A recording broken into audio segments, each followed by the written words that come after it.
Channel में भक्ति से रिलेटेड जानकारियाँ मैं आप सबको देती हूँ। और अगर आप लोगों को मेरा वीडियो पसंद आता है, आपको मेरा सुझाव पसंद आता है या मेरे कार्य करने का तरीका पसंद आता है, तो प्लीज़ आप चैनल को सब्सक्राइब जरूर कीजिएगा जो लोग पहली बार वीडियो देख रहे हैं। और हो सके तो बेल आइकन भी प्रेस कीजिएगा, क्योंकि बेल आइकन प्रेस करने से आपको जो नोटिफिकेशन है वीडियो की वो तुरंत ही मिल जाएगी। तो आज जो मैं आपके साथ जानकारी साझा करूंगी वो है माँ की भोगों से रिलेटेड।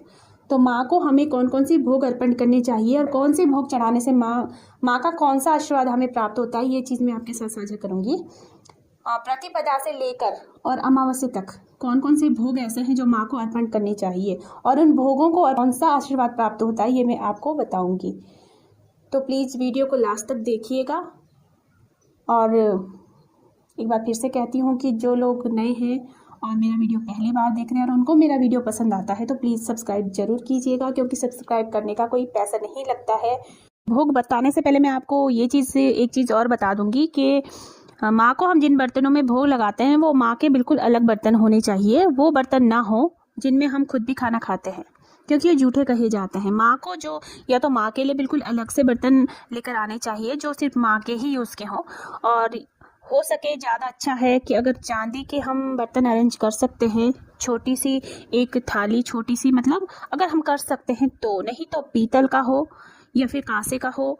और अगर ये भी नहीं हो सकता है तो माँ सिर्फ भाव की भूखी हम स्टील के बर्तनों में भी भोग लगा सकते हैं, लेकिन हाँ, स्वच्छता का हमें बहुत ध्यान रखना जरूरी होता है। प्रतिपदा के दिन माँ को गाय का घी अर्पित करना चाहिए, जिससे हमारा शरीर निरोग रहता है, निरोगता की प्राप्ति होती है। और हाँ, अगर कोई रोग है और दवाएं असर नहीं कर रही हैं तो ये चीज़ आप करके देखिए, धीरे धीरे आपको असर जरूर दिखने लगेगा। द्वितीया के दिन शक्कर का भोग माँ को लगाना चाहिए, इससे हमें दीर्घायु की प्राप्ति होती है। और तृतीया के दिन दूध में केसर डालकर माँ को भोग लगाना चाहिए। और अच्छा है कि मीठा दूध होना चाहिए, उसमें शक्कर मिला लें या फिर बताशे डाल दें, तो मीठे दूध का भोग माँ को लगाएं, दुख का अंत होगा। चतुर्थी तिथि के दिन माँ को मालपुआ भोग में चढ़ाना चाहिए। मालपुए से माँ बहुत प्रसन्न होती है और मालपुए का भोग चढ़ाने से विघ्नों का नाश होता है, संकट जो आने वाले होते हैं वो टल जाते हैं। पंचमी तिथि के दिन माँ को केला का भोग अर्पित करना चाहिए, इससे बुद्धि का विकास होता है। और षष्ठी तिथि के दिन माँ को शहद का भोग अर्पित करना चाहिए, इससे सुंदर व्यक्तित्व का विकास होता है और आंतरिक सुंदरता भी बढ़ती है और बाहरी सुंदरता भी बढ़ती है। सप्तमी के दिन माँ को गुड़ का भोग चढ़ाना चाहिए। गुड़ का भोग लगाने से शोकों से मुक्ति मिलती है, शोक नाश होता है और जो दुख है, संताप है, उसका निवारण होता है।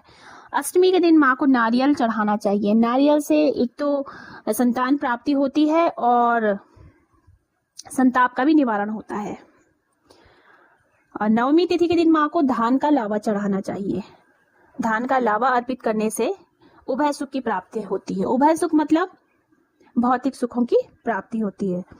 दशमी तिथि के दिन माँ को काले तिल का भोग चढ़ाना चाहिए, जिससे मृत्यु का जो भय होता है वो नष्ट हो जाता है, अकाल मृत्यु टल जाती है।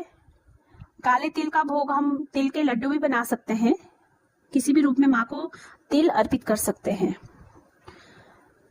और एकादशी तिथि के दिन माँ को दही का भोग चढ़ाना चाहिए, इससे माँ भगवती बहुत ही प्रसन्न होती है और शरीर के सारे दुख संतापों का नष्ट करती है, चाहे वो रोग हो चाहे वो आंतरिक दुख हो। द्वादशी तिथि के दिन माँ को चूड़ा का भोग लगाना चाहिए, इससे भी माँ भगवती बहुत ही प्रसन्न होती है। त्रयोदशी के दिन माँ को चने का भोग अति प्रिय है, चने का भोग लगाना चाहिए, इससे संतान प्राप्ति होती है। चतुर्दशी तिथि के दिन माँ को सत्तू का भोग लगाना चाहिए, इससे हमें शक्ति के साथ साथ शिव की प्राप्ति भी होती है, यानी शिव शक्ति दोनों ही प्रसन्न होते हैं। और जब शिव शक्ति दोनों एक साथ प्रसन्न होते हैं तो भरपूर आशीर्वाद उनका प्राप्त होता है। पूर्णिमा तिथि के दिन खीर बनानी चाहिए और खीर का भोग माँ को लगाना चाहिए, इससे हमारे पितरों का उद्धार भी होता है, माँ भगवती भी प्रसन्न होती है। और खीर माँ भगवती का बहुत ही पसंदीदा भोग है। अमावस्या के दिन माँ को खीर अर्पित करनी चाहिए और यही खीर पितरों को भी अर्पित करनी चाहिए, क्योंकि अमावस्या के दिन पितरों का दीपक जो हम जलाते हैं, इस बारे में भी मैं वीडियो जरूर बताऊंगी, लेकिन अभी मैं सिर्फ आपको इतना बता दूं कि अमावस्या के दिन पितरों के नाम का जो दीपक जलाया जाता है उसमें एक भोग जरूर चढ़ाना चाहिए खीर का, तो इससे माँ भी प्रसन्न होती है और पितरों का भी उद्धार होता है। तो अगर आपको वीडियो पसंद आई होगी तो प्लीज़ चैनल को सब्सक्राइब कीजिएगा। और आगे भी मैं आपके साथ ऐसे ही कुछ जानकारियाँ लेकर आऊँगी।